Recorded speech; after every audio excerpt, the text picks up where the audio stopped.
আমাদের দুনিয়ায় কোনো শত্রু থাকার কথা ছিল না। লক্ষ্য করুন, খুব বেশি লক্ষ্য করে কথা শুনবেন, তাহলে বুঝতে সুবিধা হবে। আলহামদুলিল্লাহ বলেন। আমাদের পৃথিবীতে কোনো শত্রু থাকতো না যদি আমরা শুধু মসজিদ নিয়ে পড়ে থাকতাম, যদি আমরা শুধু জিকির আজগার করতে থাকতাম, যদি আমরা শুধু জসনা জলুস আর গিয়ারা শরীফের মধ্যে নিজেদেরকে লিপ্ত করে রাখতাম, আমাদের কোনো শত্রু থাকতো না। আমাদের শত্রু হলো কেন?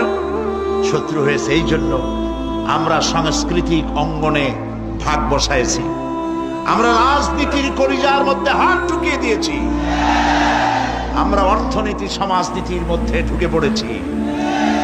আর এটা আন্দাজে ঢুকি নাই, আল্লাহ ঢুকাইছে। সুবহানাল্লাহ।